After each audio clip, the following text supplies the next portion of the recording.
Olá, fique um pouco e escute. Aprenda conosco e nos deixe aprender com você. É muito bom tê-lo aqui novamente, assistindo a mais um vídeo da nossa série de padrões de projetos. Este que vos fala se chama Arthur e o nosso grupo é composto por mim, Douglas e Wesley. No vídeo de hoje analisaremos mais um padrão. Vamos lá! O padrão do vídeo de hoje será o Iterator. Ele já é considerado um padrão de comportamento. Ele define a interação entre as classes e objetos. Também descreve padrões de comunicação entre eles. Existem padrões comportamentais de classe e de objetos. O Iterator também é conhecido como um cursor. Ele permite acessarmos um ou outros elementos de um agregado. Esses agregados seriam collections, vetores, linked lists. Assim, seriam objetos que possuem vários outros objetos agregados. E sem saber, assim, ele permite o acesso sem sabermos como que eles estão sendo representados.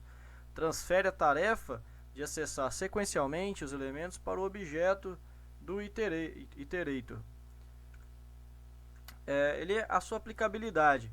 Ele acessa o conteúdo de um agregado, essas listas, collections, sem expor a sua representação interna. Eu não preciso saber como que funciona um getFirst ou algum método mais detalhado daquele objeto. Ele suporta uma múltipla varreduras em objetos agregados. Disponibiliza uma interface uniforme que percorre diferentes estruturas agregadas. É uma iteração polifórmica, né? As suas vantagens. Possui uma interface simplificada, o acesso é simples e uniforme para todos os tipos de coleções. Mais de um Iterator, é possível ter acesso a coleções em pontos diferentes e múltiplas formas de acesso. Basta implementar um novo Iterator com uma nova lógica de acesso. Suas desvantagens. A interface não pode fornecer todas as operações desejadas. Uma ou outra que aquela classe daquela collection poderia oferecer fica oculta. O acesso indireto pode reduzir a performance, porque ele passaria pelo Iterator antes de acessar as funções daquela classe. Entrando na estrutura desse padrão, temos o seguinte: temos uma interface Iterator que define a interface de acesso e varredura, uma Concrete Iterator que implementa a interface do Iterator, mantém a referência, mantém o cursor ao objeto que está sendo percorrido, podendo calcular qual o elemento seguinte e se há um elemento seguinte. O Aggregate define uma interface para a criação do objeto Iterator, e o Concrete Aggregate implementa o método da interface que retorna uma instância do Concrete Iterator. Vamos entrar agora na parte do nosso contexto de sistema acadêmico, que vocês vêm acompanhando desde o primeiro vídeo. O nosso amigo Douglas irá demonstrar um pouco da nossa estrutura desse projeto para o nosso contexto e a sua implementação.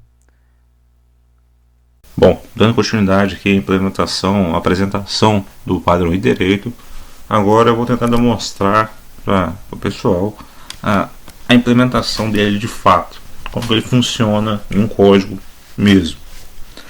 Nosso grupo sempre apresenta a implementação dos padrões em um sistema acadêmico e o padrão Iterator não será diferente.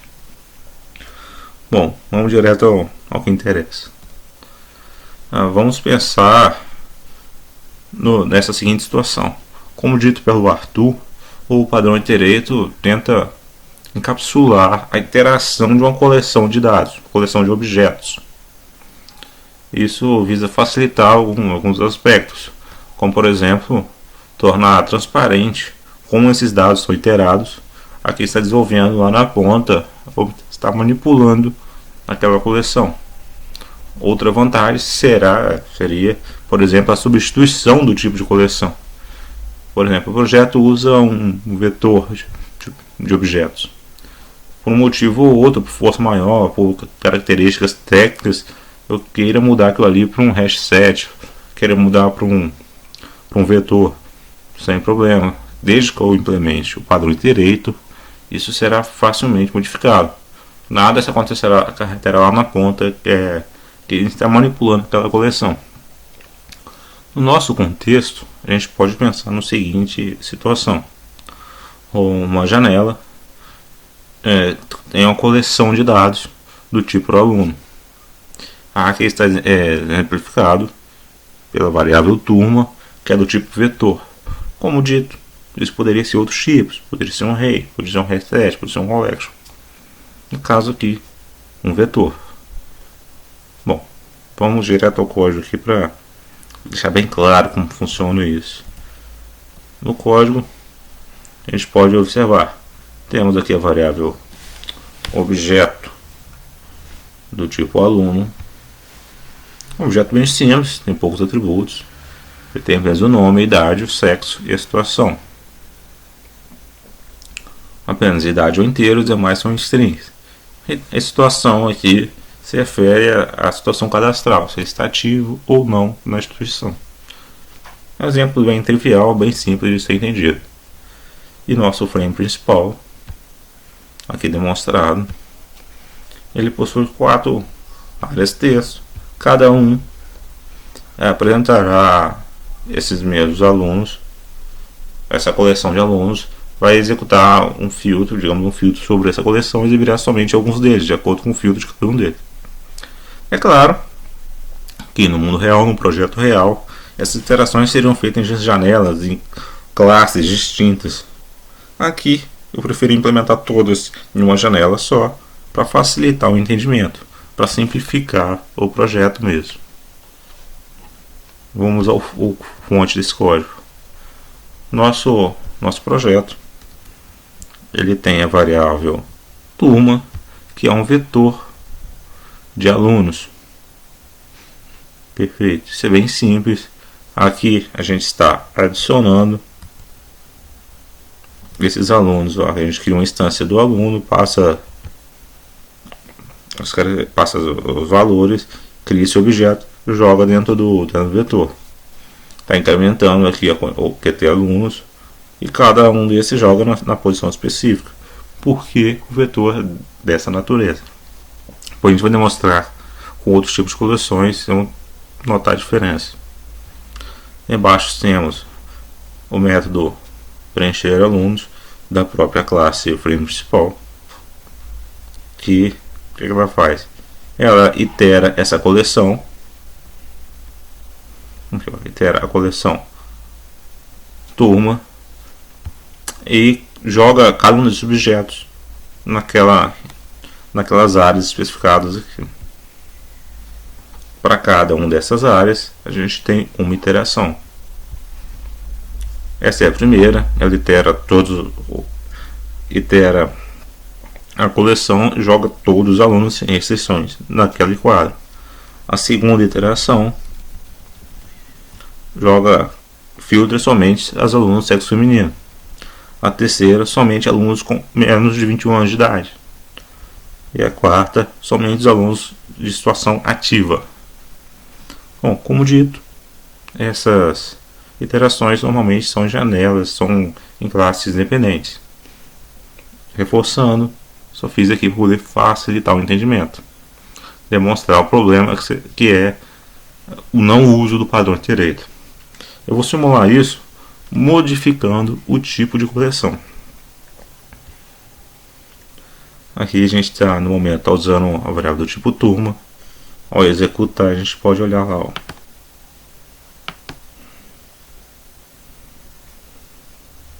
Bem simples, criou, iterou as 4, jogou os dados na tela. Perfeito. E se eu precisar, por um motivo ou outro, modificar esse tipo de coleção, o que eu teria que fazer? Vocês podem observar que eu usei aqui, observa isso, que eu usei o mesmo nome para facilitar o aproveitamento. A minha intenção é reaproveitar toda a interação lá embaixo. Então mudei a variável turma, que era do tipo aluno, do tipo um vetor. Agora ela é um array list. Poderia ser um hash map aqui. Vamos adicionar a importação. Logo de cara, a forma de adicionar os objetos nessa coleção não é válida, ela mudou. O que temos que fazer? Temos que mudar todo o código para adicionar os objetos, adicionar o específico do ArrayList. Vamos comentar isso aqui do vetor e vamos usar o código específico do ArrayList, que é esse aqui, ó. O vetor adiciona os objetos especificando o seu índice. Já o ArrayList, através do seu próprio método da classe ArrayList, o método id. Observando aqui que os valores dos objetos criados são os mesmos, o que mudou apenas foi o método, a forma de adicionar esses objetos lá dentro. Que aqui está perfeito. Vejamos lá embaixo no nosso preenche alunos. Aqui vocês podem observar que o NetBeans reclamou no meu código de iteração. Por quê? Meu código de iteração estava apropriado para iterar uma coleção do tipo vetor, coisa que não acontece aqui. Agora a gente está usando a nossa variável turma, é um ArrayList. Essa forma aqui não é válida para um ArrayList. O que teríamos que fazer em um problema real desse? Substituir todo esse código aqui em todas as janelas. Como eu disse, aqui está tudo em uma janela só, mas vamos imaginar isso em várias janelas, várias classes, iterando essa coleção. Seria um problema gigante.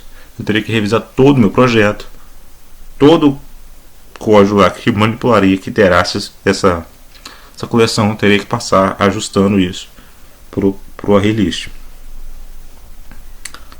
Aqui eu teria que apagar esse código e usar este daqui. Eu já deixei tudo apenas comentado para agilizar o processo, mas de fato o que deveria ser feito é apagar mesmo o código e usar o outro. Funcionar importação por direito. Tá aqui, ó. Mudei, simulei aqui como se eu tivesse feito todos os ajustes necessários. Depois disso eu viria e rodava lá o resultado final eu mesmo. Eu iterei, criei a variável, criei a coleção, populei ela com os objetos, iterei, joguei nas caixas texto específicas. Mesma coisa. Mesma coisa aconteceria se eu quisesse usar, por exemplo, o HashMap. O HashMap tem as suas peculiaridades, a gente conhece ali o par, né? Geralmente é o par, uma key, o objeto em questão. Bom, e tudo teria que ser ajustado. Tudo que eu fiz para vetor, tudo que eu fiz para ArrayList não serve para HashMap. Ele tem suas peculiaridades. Eu teria que mudar de novo. Perfeito. A gente viu que a dificuldade de usar um padrão, manipular isso sem o padrão iterei. Agora a gente vai ver como que isso funciona no projeto que já implementou o padrão. Esse daqui é um projeto equivalente.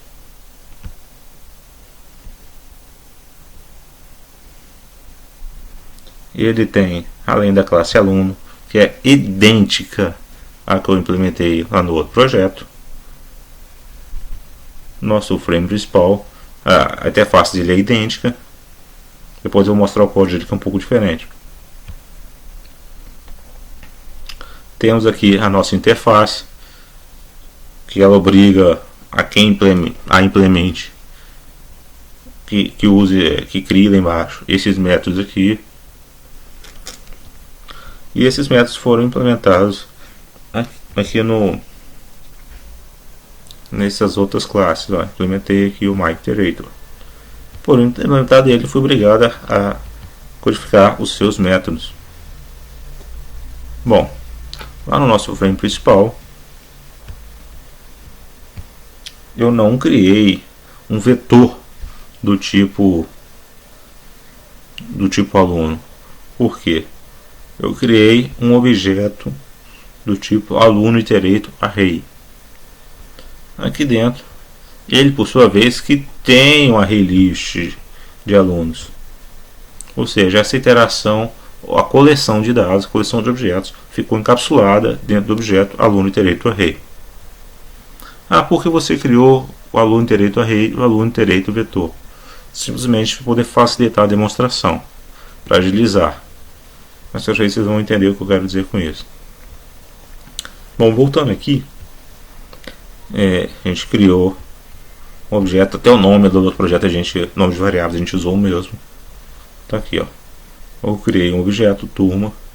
Aqui eu adicionei os valores, também são os mesmos lá do outro projeto. Perfeito. Aqui embaixo eu tenho as 4 iterações, ó, usando sempre os métodos que a gente foi obrigado a implementar devido a gente ter implementado a interface MyIterator. Aqui a gente está usando o HasNext e aqui o Next para pegar. O HasNext é óbvio, a gente verifica se existe ainda algum objeto na coleção.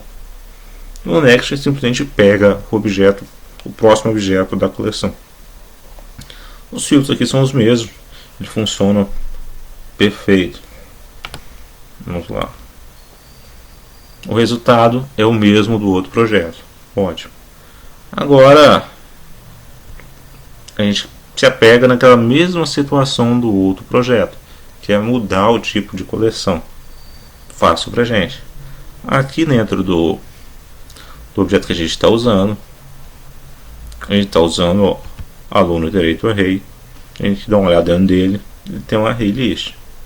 Se eu quiser mudar isso aqui para um vetor, simplesmente eu apago todo esse código, crio um vetor de alunos e modifico, torno aqui ajustável para trabalhar com vetor, o HasNext e os Next.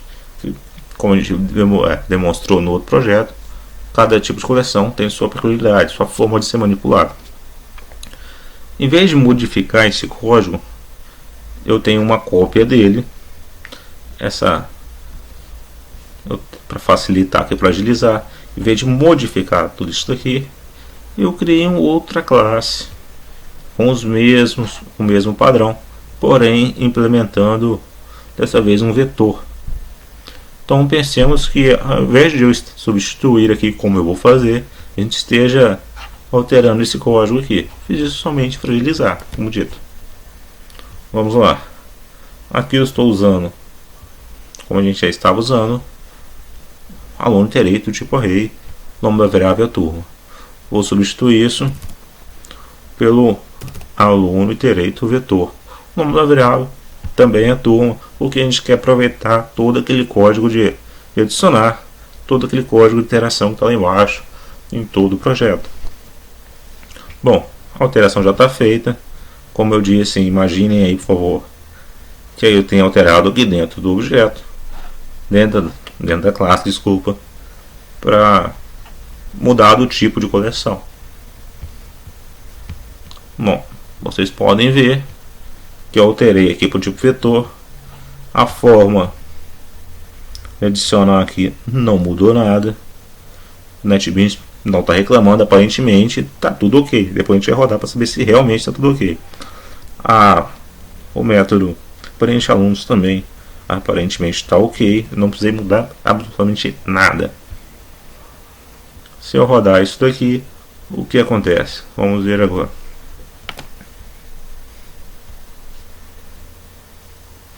O resultado demonstrado na tela, vocês podem observar que é o mesmo. É o mesmo, não me aconteceu nada. Bom, ficou óbvio aqui para todo mundo que observou como é a facilidade que ele me traz esse padrão. Como a gente demonstrou no outro projeto, sem o uso do padrão, ao alterar o tipo de coleção, eu fui obrigado a modificar todo o código de iteração. Onde que tem uma iteração em todo o meu projeto, eu fui obrigado a mexer. Já com o uso do iterator, eu modifiquei apenas um lugar dentro da minha classe que implementa o padrão iterator, demonstrado aqui pelo array, como se eu substituísse só aqui dentro, porque que está lá, como ele está encapsulado, todo mundo que usa isso daqui vai chegar da mesma forma. Ele não quer saber o que está acontecendo, isso é transparente quem está lá na ponta. Bom, espero que tenha sido claro. próximo vídeo aí, semana que vem, é sobre o padrão Strategy. Podem esperar coisa boa. E até mais. Qualquer dúvida, estamos aí. Esse é o que acontece normalmente, implementação normal. Quem não usa o padrão Iterator. Caso usamos o padrão Iterator, seria algo parecido com isso daqui, que é o caso da nossa implementação. Ao invés da nossa janela possuir direto uma coleção do tipo aluno, ela possui um único objeto do tipo aluno Iterator, que por sua vez implementou a interface Iterator, ou seja, foi obrigado a implementar os métodos dessa interface. Aluno Iterator, por sua vez, possui uma coleção do tipo aluno. Essa coleção aqui no nosso diagrama está especificada do tipo vetor, podia ser uma relist, podia ser um hash map, isso varia, podia ser um collection. Vamos agora ao código para ficar bem claro isso.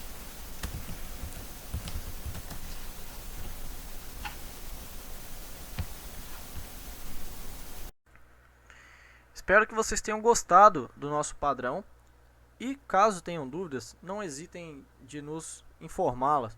O conhecimento é gerado através de perguntas e respostas, nenhuma pergunta será desconsiderada. Além disso, muito obrigado pela sua atenção e até o próximo vídeo.